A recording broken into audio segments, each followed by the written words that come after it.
What's up everyone, it's your boy Mix here from Tortuga PH. I make a lot of tattoo and anime related videos. If you're interested in that, hit that subscribe button and follow the channel, check out all the videos, and yeah, do all that good stuff. Now on to today's video, we're going to be talking about how to set up your armature bar on your coil machine, the differences between a front and a back spring, and the different back springs and its effect to the machine and how it runs basically, right? So there's a dumbed down version, a really quick version to get you guys knowledgeable about it. Simple, right? Knowledge goes a long way. Anyway, if you don't know what the front spring looks like, well, it looks like this thing. And a back spring looks like this. Alright? So in a coil machine, the front spring normally acts like a conductor, like it receives electricity from the contact screw, which is this thing right here. That's a contact screw, and that's basically what makes the coils act like magnets and moves the needle up and down. That's the purpose of a front spring. It's kind of like a shock absorber as well. It just fell. Now the purpose of a back spring, which is this thing again, besides it connecting to the front spring, it also creates tension for your needle. So the thicker the back spring, the more tension it has, the harder hit it has, your machine has, and the thinner back spring has a softer hit. So normally you put a thinner back spring on a shader if you want to do like some smooth black and gray or some blending. But if you put in a thicker back spring, then it's a harder hit and it's more for color packing or a power liner. Alright, so I'll explain all that in this video. I'll show you an example of how I set up my machines as well. Right now, my liner is set up like this. You can see that it has a thick back spring and the normal front spring, which is the shorter one because it's for liners. Yeah, I like a harder hit for my liners. I don't like to line too slowly. I kind of move fast when I line. Although my voltage is kind of low for lining, it's 6.5 because that's how this machine runs. Every machine is different, guys. So you'll find it. You'll know that sweet spot. There's a sound to it. Yeah, you'll know it. It's pretty easy to figure it out.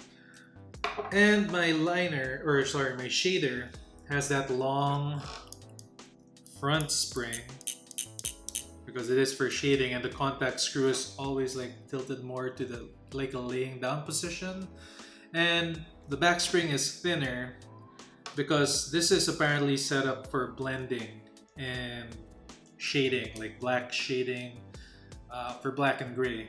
Now I'm about to change the setting of this thing. I'm gonna put a thicker back spring to it so that it can become a secondary power liner and a deep color packer if I really want it to be one.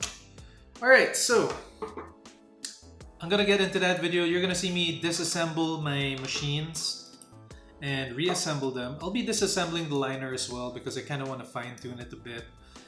And I'll show you some tricks, some secrets on how to create more spring tension, how to lessen it, and yeah, how to basically set up a perfect armature bar, which is ideally the most important thing in a coil machine besides the coils. Alright, let's get to it. Alright, so first up we're going to be adjusting the armature bar of my liner. Now, whenever you're going to adjust an armature bar or you're going to disassemble your coil machines, you might as well take the opportunity to clean them. So what you're going to need is you're going to need some cleaning alcohol, some tissue papers, and your Allen wrench to open up or unscrew the screws, right? So here we go. Pull out the armature bar and take a look if it's dirty. Oops, it's kind of dirty because I keep my machines in, well, it's the Philippines and it's hot as hell here. So I have an air conditioner that I use whenever I'm tattooing, and after tattooing, you know, the air is still cold, the room is still cold, and I just put them away. So sometimes you create rust. So what you gotta do is you gotta clean off the rust. Use rubbing alcohol first, so it, like de-sterilizes or it sterilizes the machine a bit. And then you can use WD-40 after everything is set up. So as you may have noticed, I was bending the back spring a bit. It creates more or less tension. If you bend it downwards, it creates more tension. If you bend it upwards, it creates less tension, which means that the upward motion of the spring or of the needle will be faster if you bend it up. All right? And sometimes you want that. It's already a thick back spring, so yeah, you kind of want to lessen the tension a bit. All right, now on to the shader. This is where we're going to be changing a lot of the settings, especially with the armature bar. So again, unscrew it, check if it's dirty. Take time to clean it so that it runs better. All right, clean the coils. There you go. Yeah, you gotta get it nice and clean, and there's less dirt on this machine because I use it less than the liner. All right, now you're gonna unscrew the screw holding together the back spring and the front spring together. You might find that this screw is kind of tight. Just give it a strong turn and pop. There you go. You can now remove the front and back spring. Alright, now that the front spring is off, I noticed that it's been damaged. That happens because you're using it a lot. And you're supposed to replace it. Unfortunately, I don't have another front spring for this machine, but it's still working fine. I mean, it's still gonna work. So we're gonna change the back spring and keep the front spring that's been attached to it, right? Alright, I got this back spring from Tushwan. It is a fat back spring. Look at it. Compared to two, it's a lot thicker. So this back spring is supposed to create more tension. You see where I showed you, the narrower part is the one that you connect to the front spring, not the thicker back part. The thicker back part, you put it on the back of the machine. And there you go. You put it one on top of the other. The back spring on the most bottom, and the front spring on top of that, and then the washer, and then the screw. Tighten it up, try and align it, and basically once you set it up correctly like this, it should be good to go. Just make sure it's aligned straight, otherwise your machine isn't going to run properly and your needle is going to wobble a lot.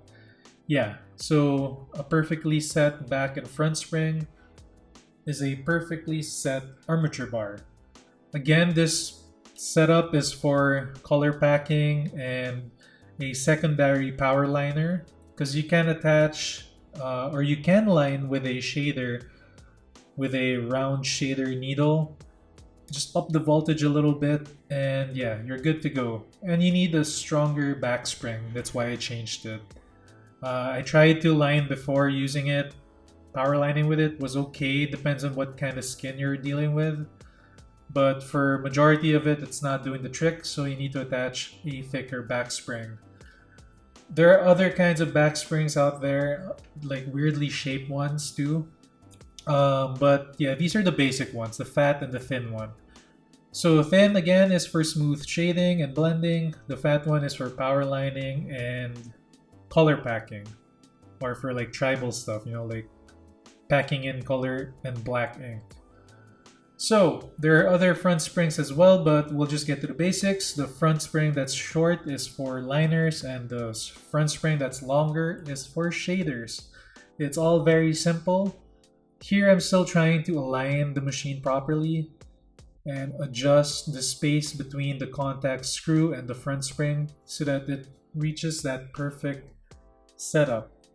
The space between the contact screw and the front spring on this setup isn't very wide. It's a little bit similar to my liner because I'm going to be using it as a power liner.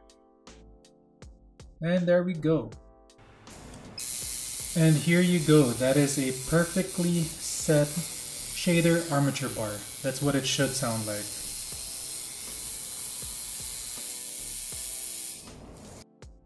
Alright, hopefully this video helped you out. it's a video I've been meaning to make, and it actually took me a while to figure things out. I don't know, I was kind of confused when I would read like Google articles about it, watching videos, couldn't really get it because they use some highfalutin terms like I just did. But yeah, this is like the super dumbed down version, and hopefully everybody will understand it. Alright, if you guys like this video, don't forget to hit that like, comment below. On the comments below, make sure to leave suggestions on what you want other videos or other, yeah, basically what other videos should be like, other tutorials. Just put it in there, what you want to see. Yeah, leave it in the comments. Hit that bell so that you're notified, and I'll catch you in the next video. See ya!